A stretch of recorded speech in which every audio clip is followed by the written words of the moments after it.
பவானி சாகர் தொகுதியோடைய மிகப்பெரிய பிரச்சனை எது மேடம் பார்க்குறீங்க? சரி செய்யப்படாத பிரச்சனை.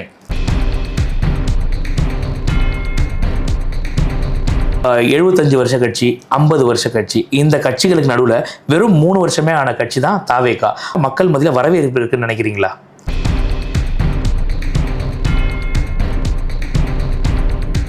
மேடம், ஆல்ரெடி இந்த தொகுதியில் ஜெயிச்சவங்களுக்குன்னு ஒரு ஓட் பேங்க் இருக்கும் இல்லையா? அந்த ஓட் பேங்கை எப்படி மேடம் உங்களுக்கா நீங்கள் மாற்றுவீங்க?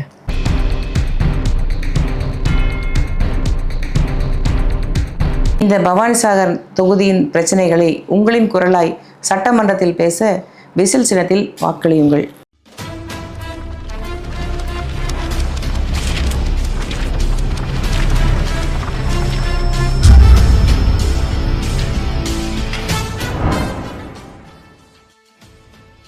வாய்ஸ் ஆஃப் லிங்கேஷ் நேயர்களுக்கு அன்பு வணக்கம். இன்னைக்கு நம்ம எங்கே வந்திருக்கோம் அப்படின்னு பார்த்தீங்கன்னா, தமிழக வெற்றி கழகத்தின் பவானி சாகர் வேட்பாளர் திருமதி தமிழ்செல்வி மேடமோட தான் இணைஞ்சிருக்கோம். மேடம் கிட்ட ஒரு சில கேள்விகள் கேட்க வேண்டியது மக்கள் சார்பாக, ப்ளஸ் நம்ம வாய்ஸ் ஆஃப் லிங்கேஷ் சேனல் சார்பாகவும் ஒரு சில கேள்விகள் கேட்க வேண்டியது இருக்கு. ஸோ ஃபர்ஸ்ட் மேடம் நம்ம இன்வைட் பண்ணுவோம். வணக்கம் மேடம். வணக்கம் சார். எப்படி இருக்கீங்க மேடம்? நல்லா இருக்கேன். ஸோ நல்லா இருக்கேன் மேடம், நல்லா இருக்கு மேடம். தொகுதி வேலைகள்லாம் எப்படி போயிட்டு இருக்கு மேடம்? சூப்பராக போயிட்டு இருக்கு சார். Super madam. மேடம் கிட்ட ஒரு சில கேள்விகள் கேட்கணும்னு சொல்லிட்டு மக்கள் நமக்கு கேள்விகள் அனுப்பியிருக்காங்க. முதல்ல மேடமோட அரசியல் வாழ்க்கையை பற்றி சொல்லுங்க மேடம்.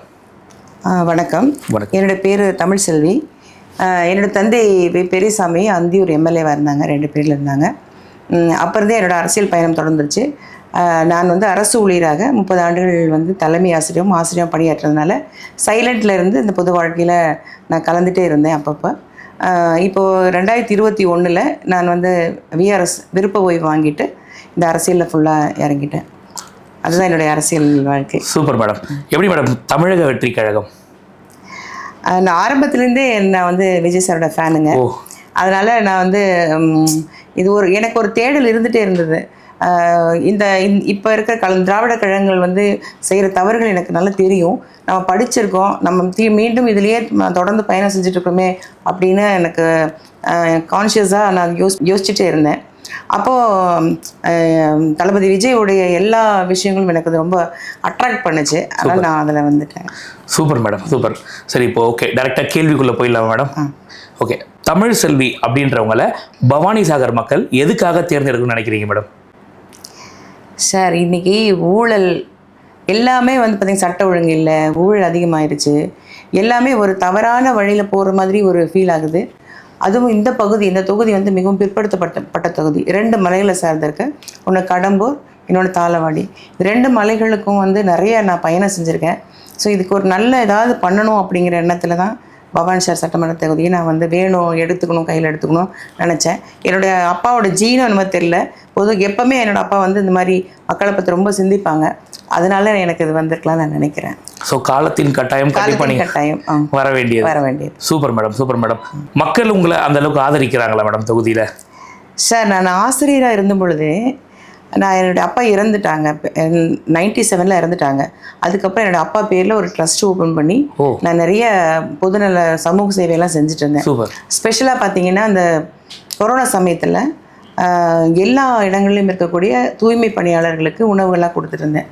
காரணம் என்ன அப்படின்னா, என்னுடைய பசங்க 2 பேருமே டாக்டர்ஸ் தான். அவங்களுக்கு அந்த கொரோனா இன்சார்ஜ் கொடுத்துருந்தாங்க.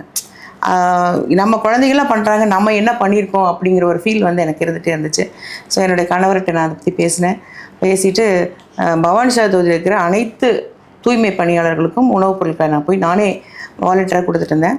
அது மட்டும் இல்லாமல் இந்த கோடை காலங்களில் நான் வேஸ்ட் பண்ண மாட்டேன். நான் ஹெச்எம்மாக இருந்தனால லீவ் கோடை காலங்களில் வரும். அந்த நேரங்களில் நான் தாளவாடி, சத்தியமங்கலம், பவானி சாகரில் இருக்கிற வளர்இளம் குழந்தைகளுக்கு பயிற்சி கொடுப்பேன். ஏன்னா வளர்இளம் குழந்தைகள் தான் ஸ்ட்ரெஸ் மேனேஜ் பண்ண தெரியாது, தவறான வழிகளுக்கு அவங்க போவாங்க. ஸோ நான் அவங்களுக்கு போய் எஜுகேஷன் கொடுப்பேங்க. எல்லாமே அது மாதிரி பண்ணதுனால எனக்கே உள்ளேயே அந்த இருந்தது. ஏன் நீங்கள் இதுக்குள்ளே வந்தீங்க அப்படின்னு கேட்டாங்க. அதனால நான் ஆசிரியராக இருக்கும்போது இவ்வளோ செய்ய முடியும் அப்படின்னா அரசியலுக்கு இன்னும் நிறைய செய்ய முடியும் அப்படின்னு என்னுடைய ஃப்ரெண்ட்ஸ் எல்லாம் என்ன மோட்டிவேட் பண்ணாங்க. சூப்பர். அதனால பண்ணேன். அப்போ தமிழ்நாட்டிலேயே சிறந்த தொகுதியாக பவானி சாகர் இருக்கும். கண்டிப்பாக பண்ணுவேன். கண்டிப்பாக. Super madam, super madam. அடுத்த கேள்வி போகலாம் மேடம். தமிழ்நாட்டுடைய மிகப்பெரிய பிரச்சனையா நீங்கள் எதை மேடம் பார்க்குறீங்க? சட்டம் ஒழுங்கு பிரச்சனை தான் சார். சட்டம் ஒழுங்கு வட மாநிலங்கள்லேருந்து வரக்கூடாதுன்னு நாங்கள் ஃபீல் பண்ணுறோம். தமிழ்நாட்டில் இருக்கிறவங்களுக்கு தான் வேலைவாய்ப்பு கொடுக்கணுங்கிறது தான் எங்கள் தளபதியுடைய இதுங்க. இருந்தாலும் கூட நம்ம மாநிலத்துக்கு அவங்க வந்தவங்களுக்கு நம்ம வந்து ஆதரவு கொடுக்கணும். அதிலிருந்து ஆரம்பித்து இன்றைக்கி பார்த்திங்கன்னா 3 வயசுலேருந்து 60 வயசு இருக்கக்கூடியவங்களுக்கு கூட நிறைய பெண்களுக்கு வந்து பாதுகாப்பு இல்லாமல் இருக்குது. முன்னாடிலாம் அம்மா காலத்தில் இருந்திங்கன்னா அப்போ ரொம்ப பெண்களுக்கு நல்ல பாதுகாப்பு இருந்துச்சுங்க. அதுக்கப்புறம் இந்த தீய சக்தியான திமுக வந்த பின்னாடி பெண்களுக்கு பாதுகாப்பே கிடையாது. எல்லா இடங்களையுமே அவங்களுக்கு ரொம்ப வேலை அலுவலகங்களில் கூட பாதுகாப்பு இல்லாத சூழ்நிலை தான் இப்போ இருந்துட்டுருக்கு. வெளியே சொல்ல முடியறதில்லை பெண்களுக்கு. ஸோ சட்ட ஒழுங்கு, பெண்கள் பாதுகாப்பு ரெண்டுமே இல்லைன்றீங்க. நான் பெண்ணாக இருக்கிறதுனால நான் அதை ஃபீல் பண்ணுறேன். Okay, super madam. அடுத்து பவானி சாகர் தொகுதியோடைய மிகப்பெரிய பிரச்சனை எது மேடம் பார்க்குறீங்க? சரி செய்யப்படாத பிரச்சனை. தொடர்ந்து பல வருடங்களாக இந்த தொகுதியில் நான் பயணம் பண்ணிகிட்ருக்கேன். அடிப்படை வசதிகள் கூட இதில் இல்லை சார். சாலை வசதி இல்லை, குடிநீர் வசதி இல்லை, மின் வசதி இல்லை, குழந்தைகளுக்கு வந்து படிக்கிறதுக்கு போகிறதுக்கு சரியான பள்ளிக்கூடங்கள் இல்லை, அப்புறம் ஆரம்ப சுகாதார நிலையங்கள் இல்லை. 50 ஆண்டுகளாக தொடர்ந்து இந்த 2 கழகமே ஆட்சி செஞ்சுட்டு என்ன பண்ணாங்கன்னு தெரியல. ஆனால் எங்களுடைய தளபதி விஜய் அவருடைய கான்செப்டே என்னன்னா, ஒவ்வொரு கிராமங்களுக்கு போகணும், அந்த கிராமங்களில் இருக்கிற ஒவ்வொரு வீடுகளுக்கு போகணும், அவங்களுக்கு என்ன அடிப்படை வசதிகள் வேணும் அப்படின்னு சொல்லி அவங்க நினச்சாங்க. பவானி சாகர் தொகுதியை பொறுத்தளவுக்கு மலை கிராமங்கள் அதிகமாக இருக்குது. தாளவாடி, கடம்பூர் இருக்குது. அது ரொம்ப குக்கிராமங்கள்லாம் பார்த்திங்கன்னா வெறும் ரொம்ப இல்லை.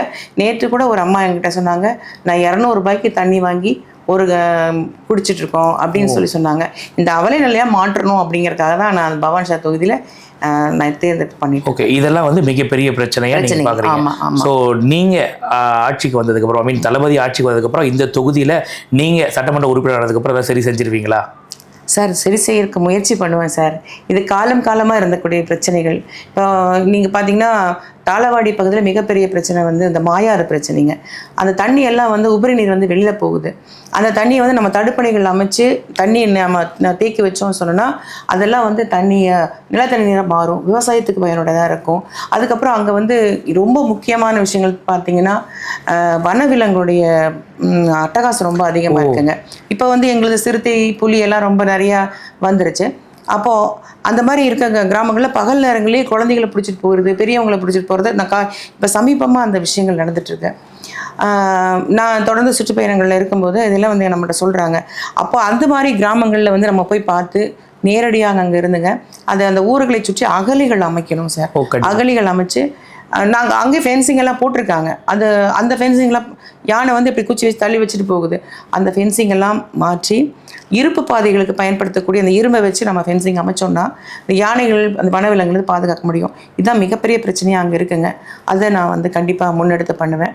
அப்புறம் கடம்பூர் பகுதியில் இது தாளவாடி நான் சொன்னது. இப்போ கடம்பூர் பகுதியில் பார்த்திங்கன்னா அந்த மலை வேளாளர்னு சொல்லிட்டு ஒரு சமுதாய மக்கள் இருக்காங்க. அவங்க ரொம்ப பிற்படுத்தப்பட்ட மக்களாக இருக்காங்க பொருளாதாரத்தில்.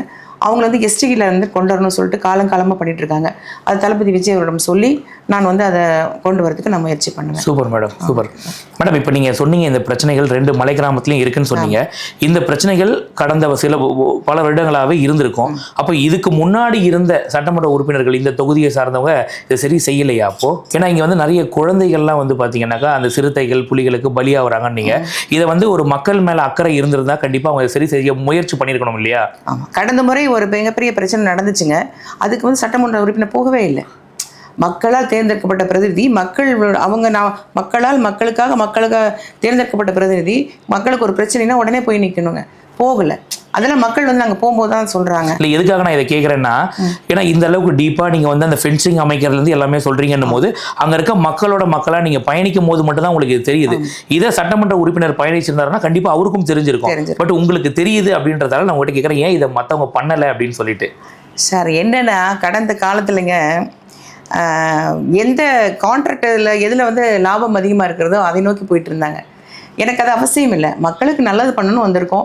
மக்களுக்கு நல்லது பண்ணுறதுக்காக இதை செய்வேன். ஸோ அப்போ அவங்க மக்களை வேறு ஓட்டாக மட்டுமே பார்க்குறாங்க. ஓட்டாக மட்டும் பார்த்தாங்க. மக்கள்கிட்ட கேட்குறேன் சார். அப்போ அவங்க என்ன சொல்கிறாங்கன்னா 5 வருடங்களுக்கு முன்னாலே ஓட்டு கேட்க மட்டும் தான் வந்தாங்க. நானே கேட்குறேன், வந்தாங்களா, மறுபடியும் வந்தாங்களா, உங்கள் குறைகளை கேட்டாங்களா, நீங்கள் போனீங்களா? எதுக்குமே அவங்க இல்லைங்கிறது தான் பதில் சொல்கிறாங்க. வந்தாங்களான்னு கேட்டால் இல்லை, வரல. நீங்கள் போய் பார்த்தீங்களா? இல்லை. ஏன் பார்க்க முடியறதில்ல? அவர் இல்லை, அவைலபிள் இல்லை. இதை மாதிரி தொடர்ந்து ஃபோன் எடுக்கிறது இல்லை. பொதுவாகவே வந்து இங்கே ஒரு கொங்கு கலாச்சாரம் என்னென்னா, நல்லது கல்யாணம் ஏதாவது வீட்டில் வந்து இந்த இது நடந்துச்சுன்னா, கண்டோலன்ஸ் எல்லாம் ஆயிடுச்சுன்னா போய் பார்ப்பது வழக்கம். கண்டிப்பாக. அதை கூட அவங்க செய்கிறதில்ல. ஸோ அது மக்களால் தேர்ந்தெடுக்கப்பட்ட பிரதிநிதி ஒரு மக்களுக்கு ஏதாவது பிரச்சனை, ஒருத்தருக்கு பிரச்சனைனாலும் போய் நிற்கணும். அது இந்த கடந்த காலத்தில் நடக்கலை. ஸோ 2021 ஓட்டு கேட்க போனவங்க 2026 திருப்பி ஓட்டு கேட்க மட்டுமே வந்திருக்காங்க. அது கண்டிப்பாக அதுதான் உண்மை. இதுக்கு நடுவில் வந்து பார்க்கவே இல்லை, மக்களை வெறும் ஓட்டா மட்டுமே பார்க்குறாங்க. சரிங்க மேடம். ஸோ நம்ம ஆட்சி அமைஞ்சதுன்னா கண்டிப்பாக மக்கள் வந்து நம்மளை ஈஸியாக வந்து கான்டாக்ட் பண்ண முடியும், அந்த அளவுக்கு இருப்பீங்கன்னு சொல்கிறீங்க. கண்டிப்பாங்க சார்.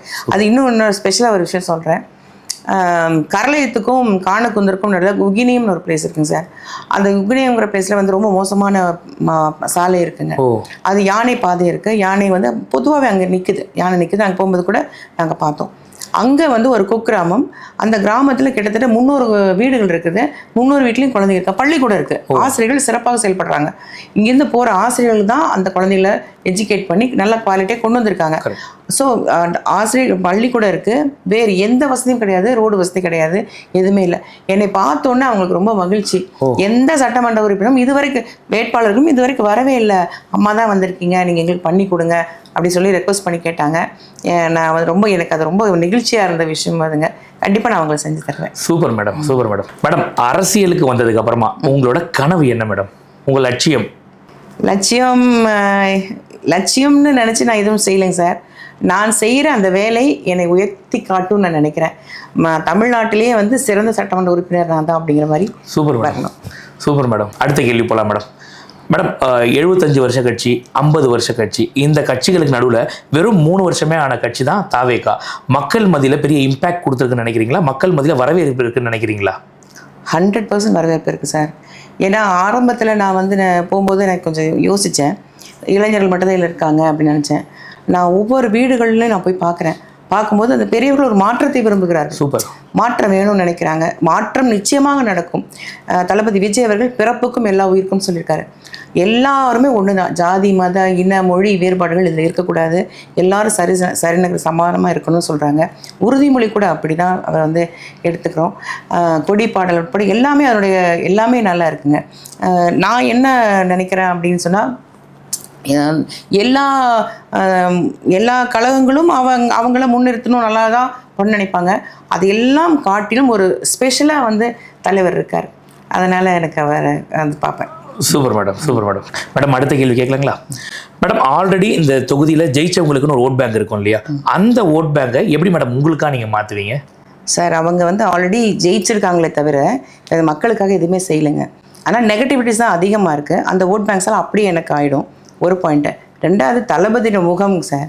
அப்புறம் அதை தாண்டி தளபதி தான் 234 தொகுதியிலையும் வேட்பாளர். நாங்கள் அவருடைய பிரதிநிதி தான். அதனால் மக்கள் தளபதிக்கு கண்டிப்பாக பண்ணி தருவாங்க. அதனால் நாங்கள் அந்த ஓட் பேங்க் உங்களுக்கு ஈஸியாக மாறிடும் அப்படின்னு சொல்கிறீங்க. Super madam, super. அடுத்த கேள்வி கேட்கலாங்களா? தமிழக வெற்றி கழகம் கட்சி ஆரம்பிச்சதுலேருந்து இன்னைக்கு வரைக்குமே பார்த்தீங்கன்னா பல விமர்சனங்கள் கடந்து வந்திருக்கு, நிறைய அவதூறுகளை கடந்து வந்திருக்கு. இந்த அவதூறு விமர்சனங்கள், இந்த விமர்சனங்கள்லாம் நீங்கள் எப்படி பார்க்குறீங்க? அதுக்கு என்ன பதில் சொல்கிறீங்க மேடம்? காய்க்கிற மரத்து தான் சார் கல்லடி. சிறப்பாக செஞ்சிருவார்னு பயத்தில் தான் அந்த விமர்சனங்கள் வருது. அதை பற்றியெல்லாம் தளபதி விஜய் அவர்கள் வந்து இதை பற்றி கண்டுக்க மாட்டாங்க. அவர் மக்களுக்கு நல்லது செய்யணுங்கிற எண்ணங்களோடு பயணிக்கிறதால ஆண்டவனே இறங்கி வந்து செய்வார் சார். நல்லா வெற்றி கண்டிப்பாக நிச்சயம். அதே மாதிரி தான் புரட்சித் தலைவர் எம்ஜிஆர் வரும்போதும் இதே மாதிரி விமர்சனங்கள் தான் இருந்துச்சுங்க. மக்கள் அவங்களோட இருக்காங்க. அதனால கண்டிப்பாக புரட்சி தலைவருக்கு என்ன எதிர்ப்புகள் இருந்ததோ, எதிர்க்க அவர் வளர்ந்தாரோ, அது போல ஃபீனிக்ஸ் பருவம் மாதிரி தளபதி விஜய் அவர்கள் வந்து வெட்ட வளர்ந்துட்டு தான் இருப்பாருங்க சார். அன்னைக்கு கூட்டம் போடக்கூடாதுன்னு சொல்கிறாங்க, அடுத்த நாள் கூட்டம் போடும்போது அவ்வளோ கடலாட்ட கூட்டங்க. அது மாதிரி நிறைய வந்துட்டே இருக்கு. அதனால் தளபதியுடைய வளர்ச்சியையோ, தளபதி மீண்டும் முதலமைச்சர் ஆவதையோ யாராலும் தடுக்கவே முடியாதுங்க. அந்த மாதிரி நிலைப்பாடு தான் இப்போ இருக்குது. Super madam. ஸோ அப்போ அன்றைக்கி எம்ஜிஆருக்கு கொடுத்த பிரச்சனைகள் அதே மாதிரி இன்றைக்கி தளபதிக்கும் கொடுக்குறாங்க. எம்ஜிஆர் இருக்க வரைக்கும் எப்படி அவங்களால ஆட்சியை பிடிக்கவே முடியலையோ, அந்த மாதிரி இப்போ தளபதி வந்ததுக்கப்புறம் அவங்களால திரும்பி ஆட்சியை நினச்சி கூட பார்க்க முடியாதுன்றீங்க. ஆமாம். Super madam. மேடம், அடுத்த கேள்விக்கு போயிடலாங்களா? சொல்லுங்க சார். மேடம், பணத்தை வாங்கிட்டு ஓட்டு போடுறாங்க, ஐ மீன் நம்ம ஓட்டை வந்து பணத்துக்காக விற்கிறாங்க இல்லையா? அது நல்லதா கெட்டதா? அதுக்கு என்ன மேடம் நீங்கள் சொல்கிறீங்க? சார், இது 2 பாயிண்டில் நம்ம யோசிக்கலாம். என்னுடைய ஆன்சர் அப்படி இருக்குது. ஒன்று வந்து ஓட்டு நமது உரிமை. அதை நம்ம யாருக்கு பிடிக்குதோ அவங்களுக்கு போட்டுக்கலாம். அது ஒரு பாயிண்ட் ஆஃப் வியூவில் பார்த்துக்கலாம். செகண்ட் வந்துங்க, அது அவங்க கொடுக்குற பணம் வந்து நம்மளுடைய பணம் தானே, கொள்ளையடிச்ச பணம் தான் தர்றாங்க. ஸோ அதை வந்து நீங்கள் வாங்கிட்டு ஒரு மாற்றத்தை ஏற்படுத்தணும்னு நீங்கள் நினைங்க அப்படின்னு நான் நினைக்கிறேன். வாங்கிக்கங்க. அவங்க தவறு செய்கிறதுனால தவறை மறைப்பதற்காக இந்த பணத்தை கொடுக்குறாங்க, மாற்றத்திற்காக தளபதி நினைக்கிறாரு. அவர் வேண்டான்னு சொல்கிறாரு, இருந்தாலும் கூட பணம் கொடுத்தா வாங்கிட்டு நீங்கள் அவங்க காதலே விசில் ஊதுங்கன்னு சொல்லியிருக்காரு. ஸோ எங்கள் தளபதியுடைய கான்செப்ட் தான் நான் வந்து எடுத்துக்கிறேன். Super madam. அப்போ ஓட்டுக்கு பணம் கொடுத்தா வாங்கிக்கோ, வேணாம்லாம் சொல்லாத, ஆனால் உன் ஓட்டு அதுக்காக நீ வித்துறாத அப்படின்னு சொல்றீங்க. Super madam, super madam. Madam அடுத்த கேள்வி கேட்கலாங்களா? மேடம் இப்போ நீங்கள் தாவேக்கால வந்ததுக்கு அப்புறமா நீங்கள் கட்சியை சார்ந்த கூட்டங்கள் நடத்திருப்பீங்க, பேனர் வைக்கிறதா இருக்கட்டும், போஸ்டர் ஓட்டுறதா இருக்கட்டும், பல விஷயங்கள் நடந்திருக்கும். பட் இதுக்கெல்லாம் வந்து ஆளுங்கட்சி தரப்புல இருந்து உங்களுக்கு பிரச்சனைகள் கொடுத்துருப்பாங்க இல்லையா? அதை நீங்கள் எப்படி கடந்து வந்தீங்க மேடம்? அதை பற்றி சொல்லுங்களேன். சார், ஃப்ளெக்ஸ் வைக்கணும் அப்படின்னு சொன்னால் இது ஃப்ளெக்ஸ் கலாச்சாரத்தில் தான் எங்களோட கழகம் அழகாக இருந்தது. தலைவர் வந்து நடிகராக இருந்த காலத்துலேருந்து ஃப்ளெக்ஸ் வச்சு நாங்கள் சந்தோஷப்பட்டு அப்படி தான் இந்த கழகம் வளர்ந்துருக்குங்க. இன்னும் பார்த்தா இது வந்து கழகமாக மாறின பின்னாடி நாங்கள் மீட்டிங் நடத்தும் போது நாங்கள் பர்மிஷன் கேட்டால் கொடுக்கவே மாட்டாங்க. கடைசி நிமிடம் வரைக்கும் கொடுக்க மாட்டாங்க. நாங்கள் அலைஞ்சு அதுக்கு பின்னாடி தான் கொடுப்பாங்க. ஈஸியாக செய்யக்கூடிய வேலையை ரொம்ப கஷ்டப்பட்டு தான் எங்களுக்கு பண்ணுவாங்க. அது எல்லாம் கடந்தால் தளபதியினுடைய தம்பிகளான தளபதிகள் வந்து மிகச்சிறப்பாக இருந்து இன்னைக்கு எழுச்சியோடு இருக்கிறாங்க. ஸோ அதை பற்றிலாம் நம்ம கவலைப்பட தேவையில்லை. என்ன டிஸ்டர்பன்ஸ் கொடுத்தாலுமே நாங்கள் வந்து அடிக்கடிக்க மேலே ஓங்கிட்டு தான் போயிட்டு இருப்போமே தவிர நாங்கள் சோர்ந்தே போக மாட்டோம் sir. Super madam, super. So அப்போ எல்லா ஏரியாக்களையும் இதே மாதிரி பிரச்சனைகள் இருக்க தான் இருந்துட்டு தான் இருக்கு. தீய சக்தி இப்படி தான் பண்ணிட்டு இருக்காங்க. Super madam. மேடம் நான் காலையிலேருந்து உங்களோட பயணிச்சதில் சிறுபான்மை மக்களோட வாக்குகள் வந்து உங்களுக்கு அதிகமாக இருக்க மாதிரி தெரியுது, அவங்களோட ஆதரவுகள் உங்களுக்கு அதிகமாக இருக்க மாதிரி தெரியுது. அது தளபதிக்காக வந்ததா இல்லை தமிழ் செல்வின்ற அந்த மேடம்காக வந்ததா? இது எப்படி மேடம் நீங்கள் சொல்கிறீங்க? 100% தளபதிக்காக வந்ததானுங்க. தமிழ் செல்வி இந்த ஊர் பொண்ணு, அதனால் என்னை நிறைய பேர் தெரியும். நான் சிறுபான்மையர் மக்கள் வந்து வசித்த பகுதியில் நாங்கள் சின்ன வயசாக இருக்க குடியிருந்தோம். அதாவது நான் சொல்கிறேன், இஸ்லாமியர் இடத்துல கிறித்துவ பள்ளியில் நான் படித்தேன். ஸோ அங்கே இருக்கிற அவர்களும் இவங்களும் எனக்கு ரொம்ப நண்பர்கள். கிறிஸ்மஸ் வந்துச்சுன்னா எங்களுக்கு கேக் அனுப்புவாங்க, முஸ்லீம்ஸில் வந்து ரம்ஜான் வந்துச்சுன்னா எங்களுக்கு பிரியாணி அனுப்புவாங்க. அந்த மாதிரி ஃப்ரெண்ட்ஷிப் தான் நாங்கள் மெயின்டைன் பண்ணுறோம். இது நான் வளர்ந்த பின்னாடி நம்மளுடைய வீட்டு பெண் வந்து நிற்கிறாங்க அப்படிங்கிற விஷயத்தில் சிறுபான்மையர் எனக்கு வந்து கடவுள் வாழ்வது மதங்களில் இல்லை, நல்ல மனசில் அப்படிங்கிற கான்செப்ட் தான் எனக்கு எப்பவுமே. அப்படி தான் நான் பழகுவேன். இந்து, கிறிஸ்டின், முஸ்லீம் எல்லாம் எனக்கு அந்த இதே வேறுபாடு இருக்காது. அதனால் நீங்கள் என்னை பயணிக்கும் போது, என்னை பார்வையிட்டும் போது நீங்கள் அதை தெரிஞ்சிருப்பீங்கன்னு நான் நினைக்கிறேன். எனக்கு எல்லோரும் சகோதரர்கள் தான். தளபதி வந்து எங்களுக்கு என்ன சொல்லி கொடுக்குறாரோ அதை இம்ப்ளிமெண்ட் பண்ணுறோம். அதை வந்து அது மக்களுக்கு பிடிக்குது, அதை அவங்க ஏற்றுக்கிறாங்க. ஸோ அது நல்லபடியாக போயிட்டு இருக்குங்க. ஸோ அதோட வெற்றியாக தான் இந்த சிறுபான்மையோட வாக்குகள். Super madam. கடைசியாக இந்த தொகுதி பவானிசாகர் தொகுதி மக்களுக்கு நீங்கள் சொல்ல விரும்புவது? மாண்புமிகு தளபதி விஜய் அவர்கள் பவானிசாகர் சட்டமன்ற தொகுதிக்கு என்னை வெற்றி வேட்பாளராக அறிமுகம் செய்திருக்கிறார்கள். இந்த பவானிசாகர் தொகுதியின் பிரச்சனைகளை உங்களின் குரலாய் சட்டமன்றத்தில் பேச விசில் சின்னத்தில் வாக்களியுங்கள். நன்றி. Super madam. நானுமே கூட பார்த்தீங்கன்னா காலையிலேருந்து உங்களோட பயணிச்சதுலேயும் பார்த்தேன், மக்கள் வந்து உங்களுக்கு பேராதரவு தராங்க. அது மட்டும் இல்லாமல் நீங்கள் இப்போ உங்ககிட்ட நேர்காணலையும் நான் பார்த்தேன், மக்களோட பிரச்சனைகளை எப்படி சரி செய்யலாம் அப்படின்றது. முதல் மக்களோட பிரச்சனைகளை தெரிஞ்சுக்கணுன்னா மக்களாக பயணிக்கணும். பட் அதையும் நீங்கள் பண்ணியிருக்கீங்க. கண்டிப்பாக சொல்கிறேன், இந்த பவானிசாகர் மக்கள் உங்களை பேராதரவு கொடுத்து உங்களை வந்து வெற்றி பெற செய்வாங்கன்றது எந்த மாற்று கருத்துமே இல்லை. எங்களோட வாய்ஸ் ஆஃப் லிங்கேஷ் சேனல் சார்பாக நாங்களும் உங்களுக்கு வாழ்த்துக்களை சொல்லிக்கிறோம் மேடம். நன்றி சார்.